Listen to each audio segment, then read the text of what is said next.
So when you owe somebody money and they tell you, don't worry about it, forget it, your debt is forgiven, that's mercy. Grace is they did not have to loan you the money. Mercy is they don't require you to pay it back. Okay, next. The paleo is that of a fence. Chen, the chesed, grace, and mercy are fences, not permissions. They are not there. Grace and mercy are not about giving you permission. They are about preventing you from doing. As in when Yeshua tells the woman caught in the very act of adultery, and he tells her, go and sin no more. He shows her grace, he shows her mercy, then he puts up a fence and tells her not to return. Grace and mercy, the fence, when Adam and Chava ate of the tree in the garden, Hashem does not kill them outright. He permits them to continue to live, but he puts them out of the garden, and he puts a cherov there, the angel there with the sword drawn. He puts the angel there to keep them from partaking. He puts up a fence.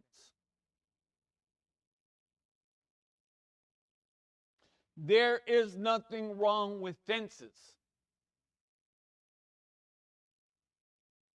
Fences are there to prevent. Pre, go before. Vent, enter. The fence is put up to keep you from entering.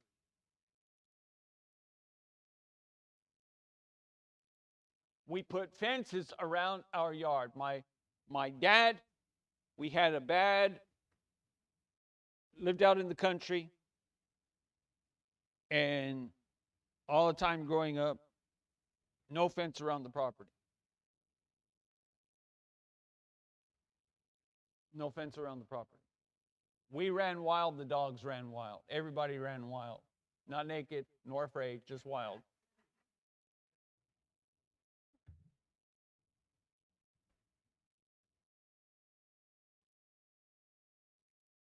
And we lost several dogs that way,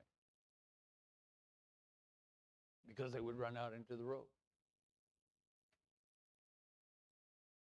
So when my sister was the only one home of the children, mom and dad and my sister, he had a hurricane fence put up around the property. For two reasons. He did not want the dogs getting out and her have to deal with the death of a dog getting hit by a car.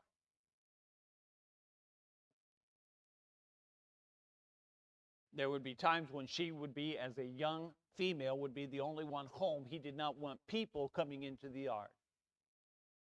So it was to keep the dogs in and to keep people that don't belong out. Either way, it was to keep. The fences that are put up for us by the sages are not wrong or bad or evil. They are put up with a purpose. You know, when a fence is put up, and we sit there and we're wondering in our modern mind, why in the world is that fence there? Why is that rule there? Why do they say that? Why do you have to do that? Why don't you have to? Why can't you do that? Because somebody did it.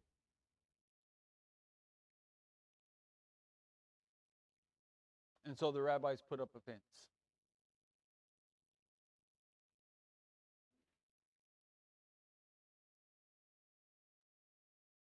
In this week's parashah,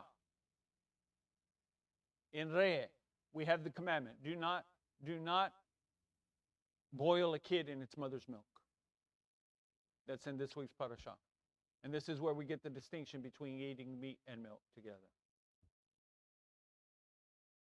Well, where did they come up with that distinction? Well, the rabbis say this is one command that God says 3 times. He says 3 times, do not boil a kid in its mother's milk. So each time he says it, it has a different significance. It makes it bolder, makes it stronger, reinforces it. Why? Because they were doing it.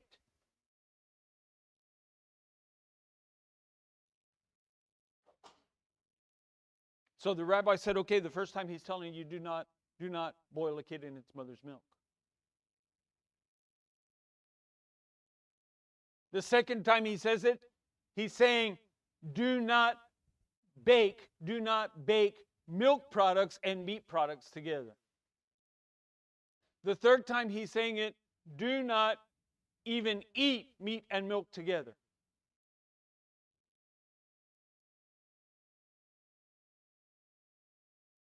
Now you say, well, how do they extrapolate from that? How do they get that?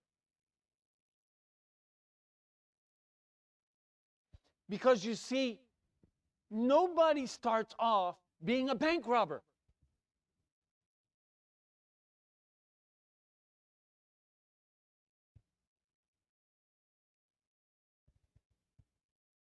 No prostitute starts their life out saying, I want to grow up to be a prostitute. None of these 100,000 people that have died this last year in fentanyl deaths started out their life saying, I want to die when I'm 16 years old of fentanyl.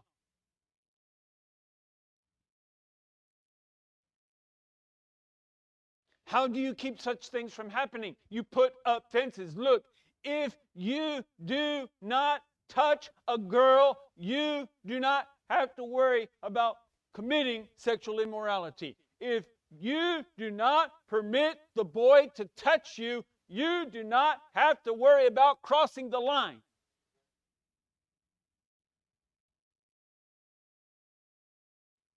I.e., A.E. In other words, as Rav Shaul said, it is good for a man not to touch a woman.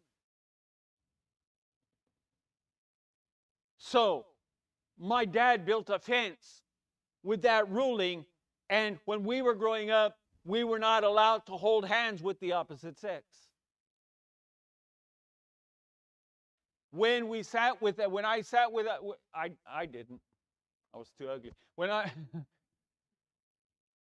When my brothers, when they sat with their girlfriend in church, and by the way, that's when we saw girlfriends and boyfriends, was in church.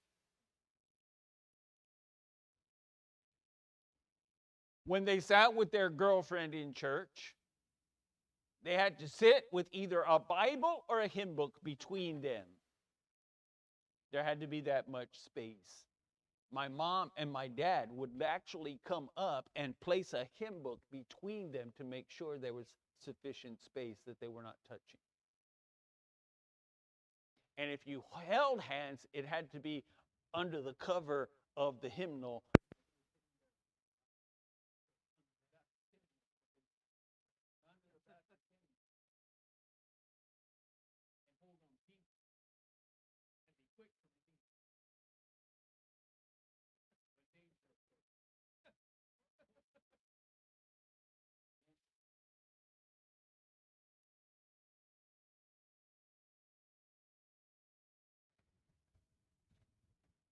All right, so those are fences.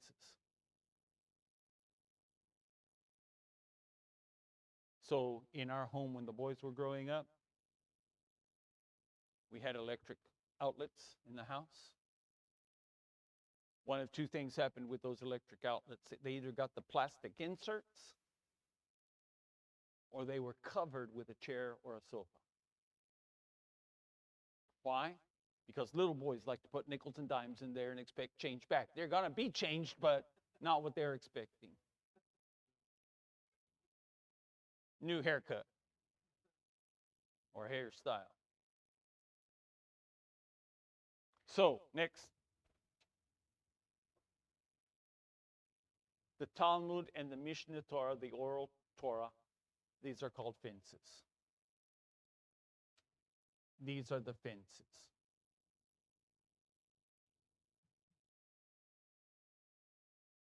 So, Matthew chapter 23, verses 1 through 6. Yeshua spoke to the crowds and to his disciples, saying, the Torah scholars and the Proshim sit in the seat of Moshe. Whatever they tell you to do, do and observe. 2 weeks ago, we had the parasha in which Moshe Rabbeinu set up the Sanhedrin, the 70 elders. And it was these 70 elders who established the fences that were put around Torah. And Moshe commanded the people that whenever they had a question or an issue, they were to go to the elders of their tribe to seek out the answer. Because the Torah is not always explicitly clear. And besides that, we all have this caveat of wanting to make a way.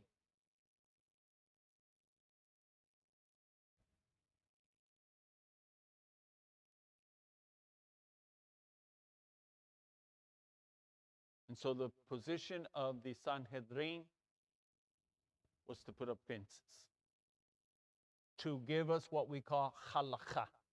Say halakha, which means to walk, the walk.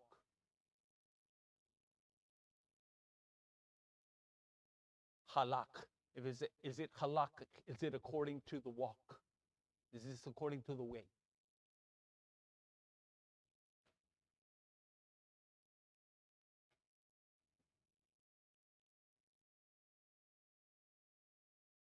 So the issue of eating meat and milk together is halakha. It's a fence that is put up. Why? To ensure you are not following the ways of the Canaanim, the Canaanites. God forbid you should follow after them. A halakha commandment is that we not wear tattoos. We are not to wear tattoos. We're not to mark or cut our skin. So people will say, well, it says for the dead. Yes. But the Sanhedrin determined that we should not do it at all to make sure we're not getting close to emulating the Canaanim who did this for the demonic spirits, entities who inhabited the cemeteries of their dead. Because they worship their dead. So you have customs even near to us here where people are putting up bottles of water, laying out food, doing all of these things. We're very close to that time of the year when they're going to go out to the cemeteries. They're going to dress up in bones and in sheets and things like that and pretend that they're spirits and all. They're going to be trying to scare people and do all of these kinds of things. And they don't realize that this is all idolatry. It is from the Canaanite religion. And it's not a game. The entities which they are emulating are real.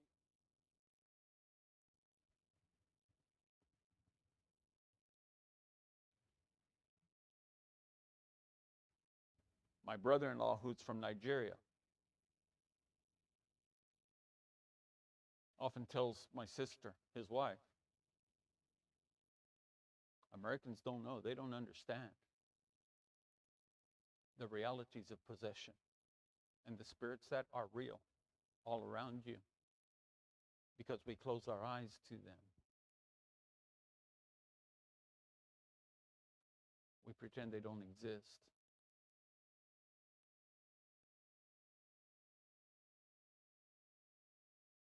It is an amazing thing to me. I often think about this, that all the things that God says don't do are all of a sudden prevalent all around us today. Everybody's got a tattoo. Some of these people are so tattooed you can't even see their skin. You don't know what color they really are. You can't see it. I've seen people that have actually tattooed their eyeballs. They turn their eyes black.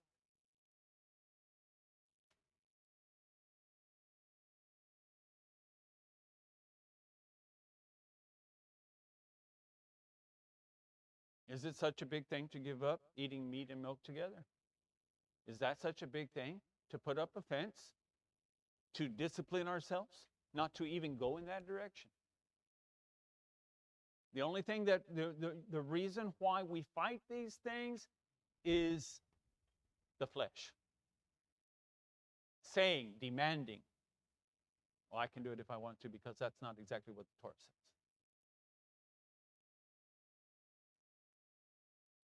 But you see, the rabbis, the chasal, that lived back in those times, saw what these things did. Do you know why you don't drink the blood of animals? Because the life is in the blood. Chai is in the blood.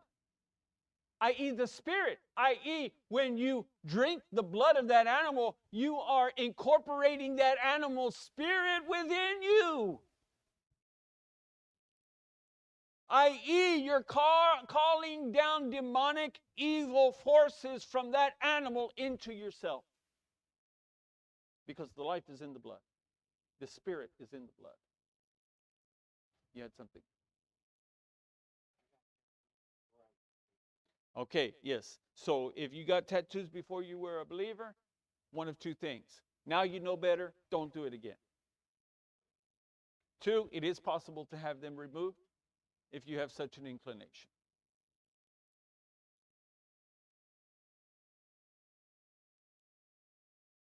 What's done is done. Okay, so there are people who have tattoos, who are members of the synagogue. It's fine. We understand. But as Yeshua told the woman, now you know better. Don't do it again. All right. So he tells them, Matthew, he says to Torah scholars and Pharisees, Pushim sit at the seat of Moshe. So whatever they tell you to do and observe. Just don't do what they do. Yeshua's problem with the Pushim was not their building fences. That was a good thing, even in his eyes.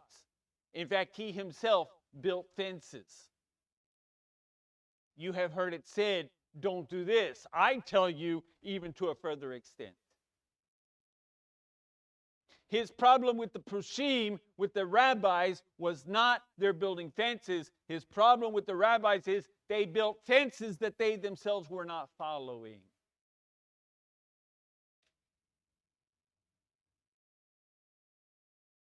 If you're going to put up a fence, you must follow it yourself. Otherwise, it's false teaching.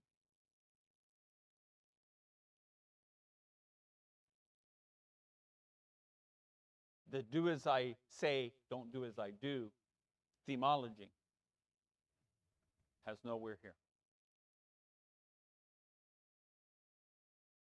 Do as I do, then do as I say. Or as Rav Shaul said, follow me as I follow Mashiach. But if I'm not following Mashiach, don't follow me.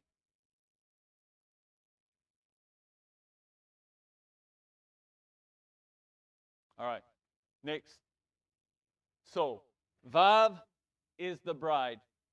Zayin is the groom. All right, are you ready for this? Watch this. What did we study last week? We studied Zayin last week. And what is Zayin? You remember what Zayin is? Yes, that's up there. What is Zayin? Zayin is the Vav. Zayin is the Vav with what? With wings. With what? With what? So, Zayin is the Vav with the Talit. That's why he's the groom. This is what makes him the groom. There's a big movement among Reformed Jews for the women to wear talit.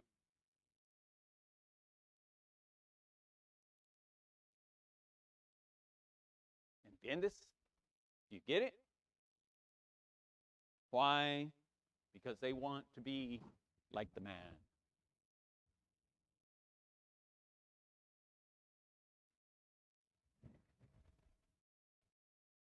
That's what it's all about.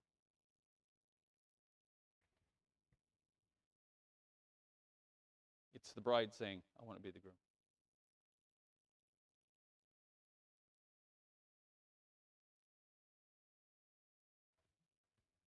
So the zayin is the vav. What is vav? Man. Number 6, man. What is vav? What is vav? Zayin is man with, aka Mashiach, the groom. Are you ready? So chet is a combination of the bride and the groom. In what form? Super glue is not working.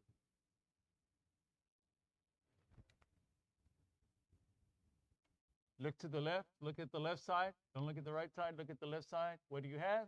A vav with a talit. Look, which is what? A vav with a talit is what? A vav with a talit is which letter? Zayin. And now you have, look on the right side, you have a vav standing alone. Saying what?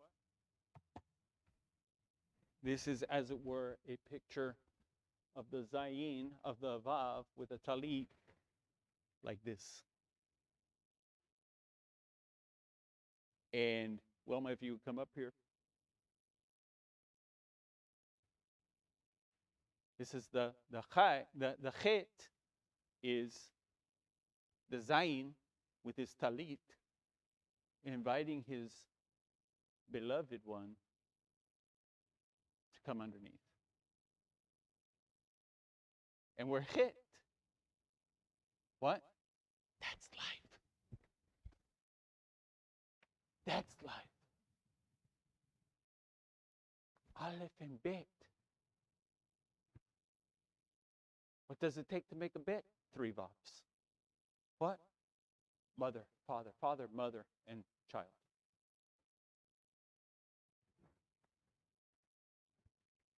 How many vavs do you have up there?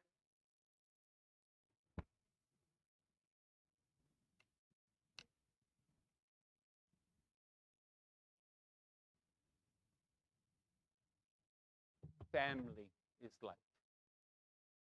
Your family is your life. Not your job, not your bank account, not your possessions, not even Ralphie the dog. It's the mother, the father, and the child. That's life. Zain is the groom extending his talit to bring in his beloved, his dodi. Okay, next. Chet is a combination of vav and zayin, the bride under the chuppah, the talit of the groom. You see it? Beautiful, is it not? And who is zayin? Who is Mashiach? Who is the groom? Mashiach. And who is the bride? What does he do? He shows us grace. What does he do? He shows us grace. He invites us under his chuppah into his house. In my Father's house are many dwelling places. If it were not so, I would have told you. I go to prepare a place for you. Just like the groom goes to prepare a place for his bride, I go to prepare a place for you. And if I go, I will come again and receive you unto myself, that where I am, there you may be also. Next. Chet is about relationship. Okay, now we're going to go really fast here because we have to close. Go ahead. Chet is the virgin. And this is important. Chet is the virgin. What? That's the womb of the virgin. The next letter that we're going to study is tet. Chet, tet. This is a virgin womb. It's closed. It is sealed.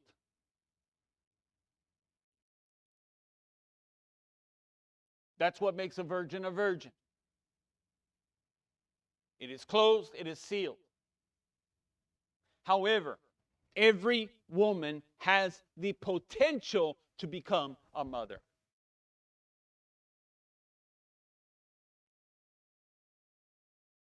Therefore, the chet is about potentiality. There are two worlds to live in: potential and real. Potentiality and real. Potentiality and reality. In other words, the dream world and the real world. Do not dismiss the dream world. It is most important because that is what gives you hope. In Judaism, we do not dismiss the dream world. In other words, the daydream world. In other words, the aspirations and the hopes and the goals. It is most important that you have that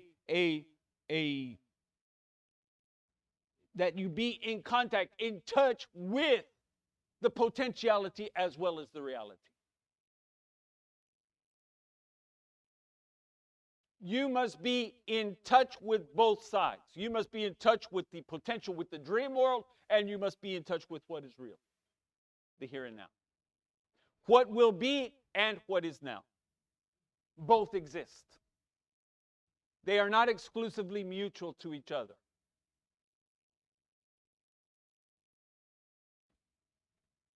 And it is the hope, as the scripture says, the hope that is within us. It is the hope that keeps us in line. So when Richard was a young man in college, I could see that his ways were meandering. I believed he was not taking things as seriously as he should be.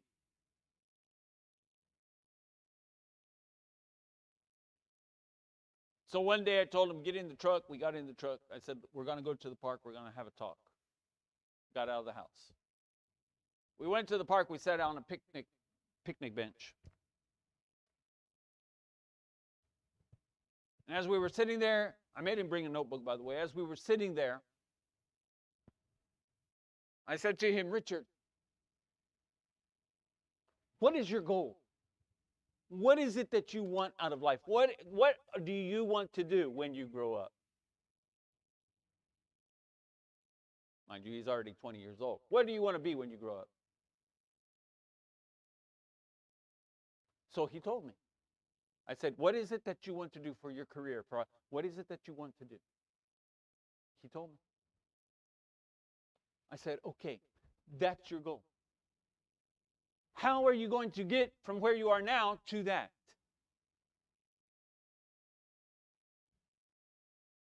That's the problem.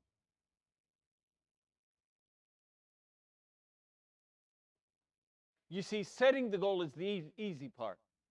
Getting there is the hard part. I said, so? He says, I don't know. And he gave me some generalities. I said, no, what are you going to do? Because in order to achieve a goal, you must do specific things. So what are you going to do to get there? So I made him step by step. This is the first step, baby steps. This is the first step I'm going to take in that direction. Every day, I'm making steps for myself to get to there. Every day, making steps for myself to get to there. Why? Because, so that means every day I have little goals set for myself so that eventually I get to the big goal down the road.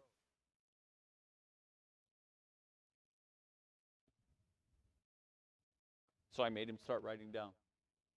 What is my goal for the end of today? What is my goal for the end of the week? What is my goal for the end of the month? What is my goal for the end of the year? How long do I propose to reach that goal down there? And for about a month, I wrote him on that. Every day I would check his notebook, what he was writing down for his goals for that day, for that week, for that month, for that year.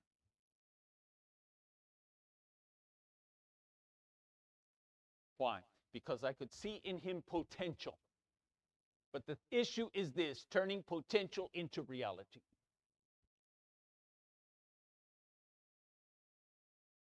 Here's the thing. As I said, every woman has the potential to become a mother. So every human being has potential to do good. Every human being has potential. The issue is bringing that potential into reality.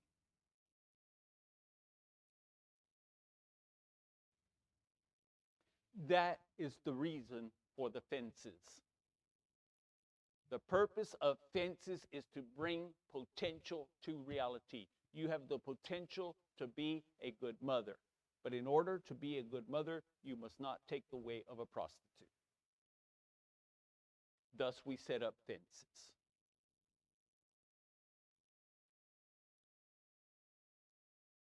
I use that as a dramatic example, but you can use that in everything in your life. Literally everything in your life. Even we as older people, I didn't say old, older people, we still have potential. That's why we're still here. The person who has stopped dreaming has stopped living. And the person who has stopped living is as good as dead. Therefore, the person who has stopped dreaming is as good as dead. You're already dead inside. Your body's just continuing to breathe.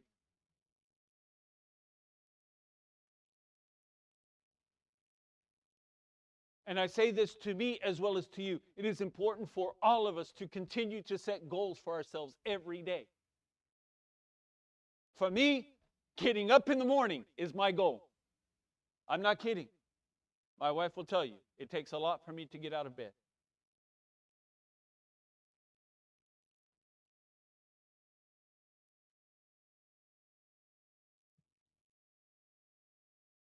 Getting dressed, taking a shower, getting moving. Why? Because the day has potential, whether I recognize it or not. It has the potential for something. It has the potential for progress. It has the potential for good, whether I use it or not.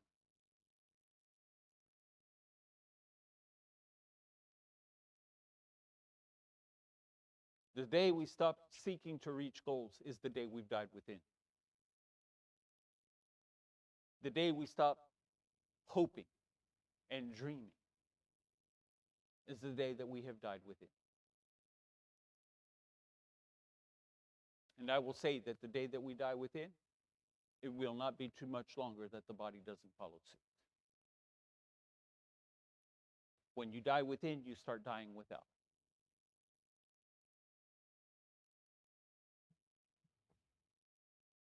So the virgin womb is sealed for her husband. Every womb has potential to give birth. Go ahead. Potentiality versus reality, we hit that. Daydreams, we hit that. Daydreams may lead to action, we hit that. Potentiality leads to reality, we hit that. Every day has potential. It's what we do with the potential that becomes reality. It's not that you don't have potential, it's what you do with the potential you have. It's not that you don't have opportunity, it's what you do with the opportunity. All of us are guilty of squandering opportunities.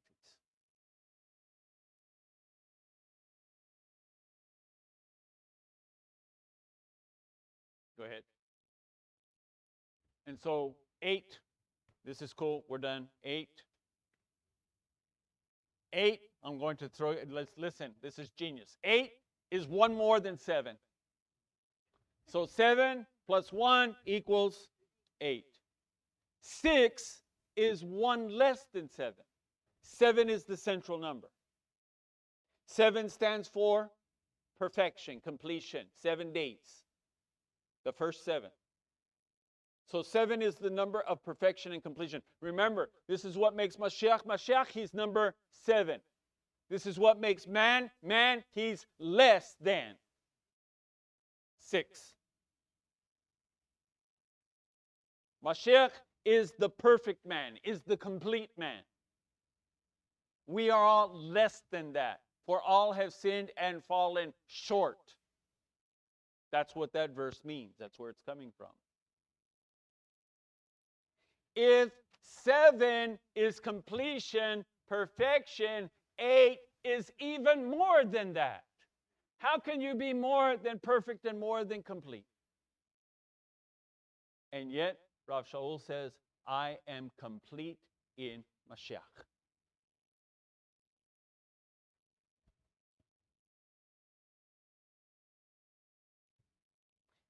So, Mashiach, the number 7, you add grace and mercy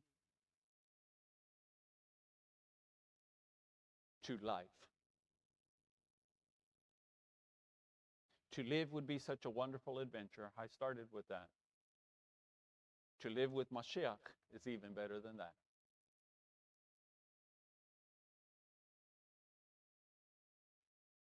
Mashiach does not just give you life. I have come that you might have life and that you might have it more abundant.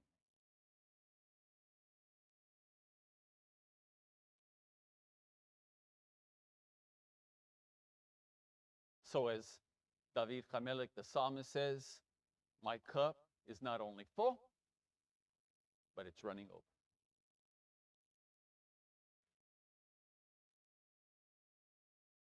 So we have an object in Judaica.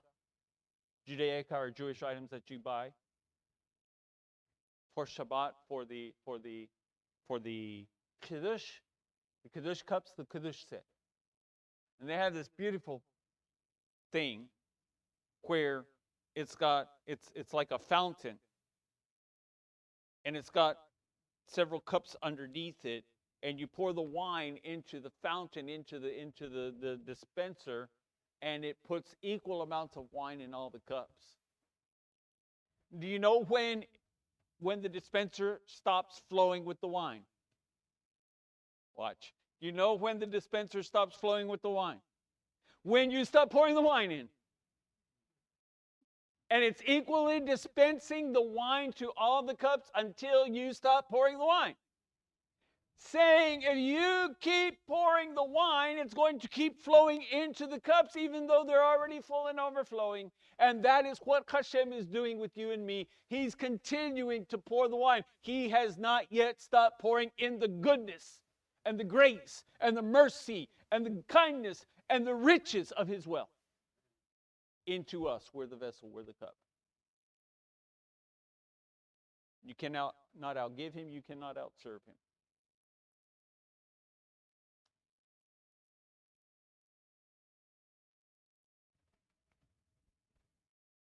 So 8 is more than complete, it's better. And in fact, when you turn 8 on its side, it's the symbol of infinity. Saying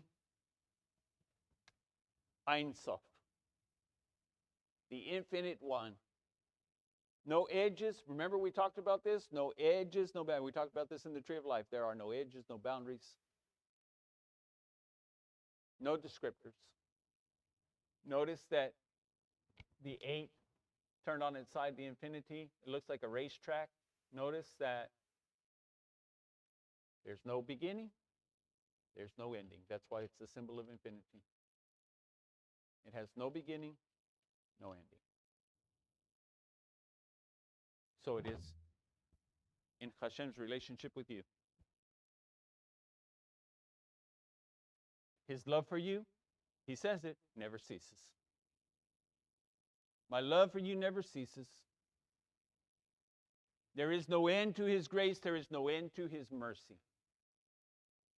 And there is no end to your life in Him because He is the resurrection and the life. Whoever lives and believes in Him shall never die. Yet though he should die, yet he shall live. And when we live again, we will never die again. We shall also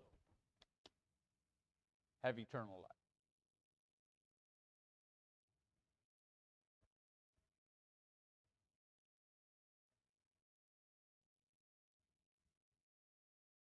That's chit. Next week, we take the potential. Let's make it real. We make it real. And so next week, tit. And that's the end of class.